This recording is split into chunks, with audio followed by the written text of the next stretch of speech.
في إطار الاحتفالات باليوم العالمي لحقوق المرأة، فجامعة القاضي عياض تنظم عدد من التظاهرات، عدد كذلك من الأنشطة التي تهم هذا الموضوع.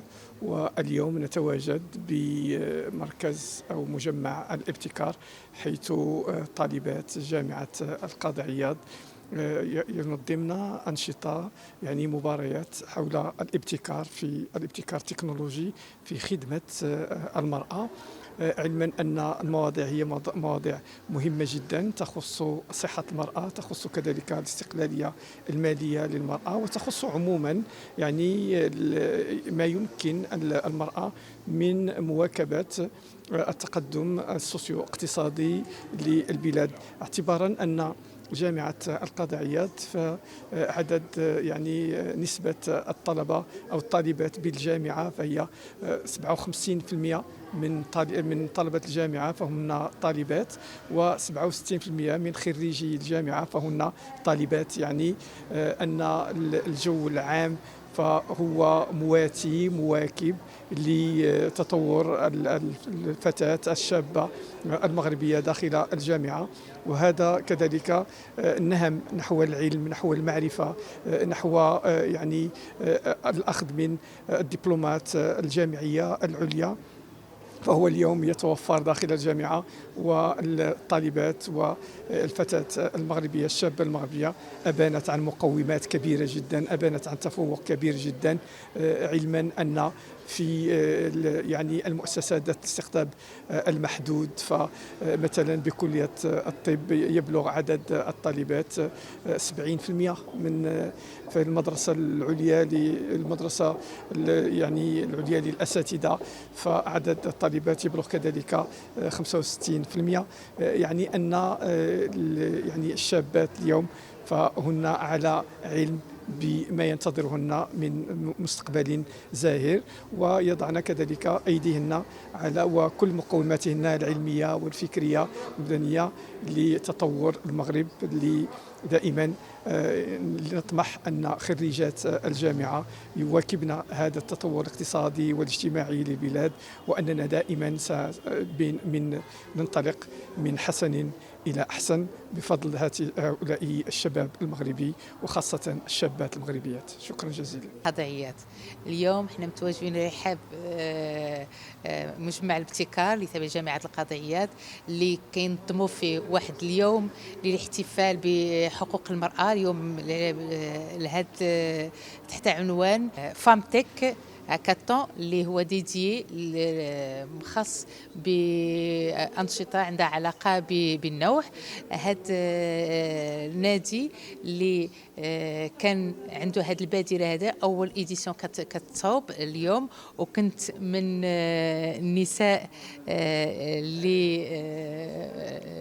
اللي تكرموا اليوم بموقعي مديرة مركز تعليم دامج والمسؤولية الاجتماعية، اللي فيه هذا الجانب كنهتموا به بشكل كبير، الجانب ديال المساواة، فيه الاهتمام بكل من هو في وضعية هشاشة، بما كل من جميع أنواع الهشاشات الجسدية، النفسية، الثقافية، كل أنواع الإعاقة داخل فيها مجموعة، ولكن النوع أيضا عرضاني كل هذه الفئات.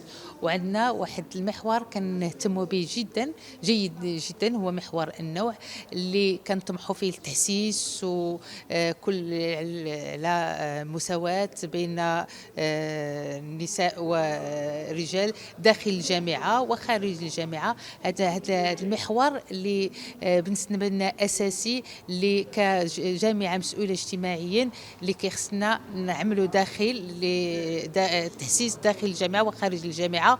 وكانت عندنا نظمنا أيام بمناسبة 8 مارس، اليوم العالمي للمرأة، واليوم المرأة في العلوم. واليوم اللي جميل جدا هو انه مجموعه طلبه تنتميوا لواحد الكلوب ايكا اينوف كينظموا هذا الهاكاطون اللي عنده علاقه بكل ما هو علاقه فيه لينوفاسيون في الابداع، في الابتكار، كل ما هو عنده علاقه بالمراه، فيه محاور اللي عنده علاقه بالصحه، محاور اللي عنده علاقه بالصحه النفسيه، محاور اللي عندها لو بيان نتر ديال المراه، محاور اللي عندها علاقه بالرياضه، محاور اللي هو جميل انه ما تتبقاش غير شعارات اننا نهضروا على المساواه، ولكن هذه مجموعه الطلبه دازوا من التحسيس الى تنظيم هذا الهاكاطون اللي فيه مجموعه اللي مشاركين فيه طلبه وباحثين، في اساتذه مؤثرين من المجتمع المدني ايضا الحاضرين معنا، اللي كيقدموا مشاريعهم اللي عندهم دو لينوفاسيون سوسيال.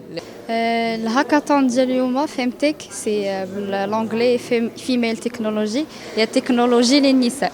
هي واحد البادره اللي جات في اطار لينوفاسيون اللي دارت في الكلوب ديال نادي القاضي عياض على قبل نديرو دي سوليوشن تكنولوجيك اللي كي سونت بور اي بار لا فام، دونك كي كيشوفوا لا سيكوريتي ديال لا فام، السلامه ديالها سواء في الزنقه سواء عبر مواقع التواصل الاجتماعي، كيشوفوا لوطونومي ديالها في اخذ القرارات سواء في الماليه سواء في القانون، لي بروسيدور ولا لوا وكاين التيم الثالث هو لا سانتي، الصحه ديال المراه.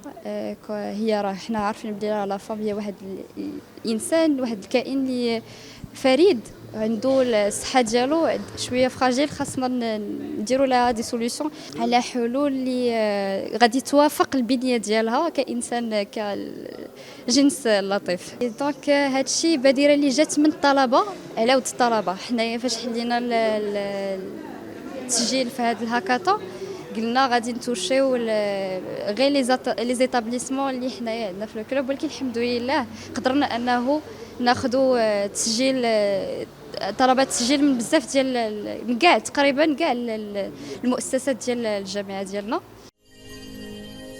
موجز 24 نأتيكم بالخبر وبالصوت والصورة نكشف خباياه.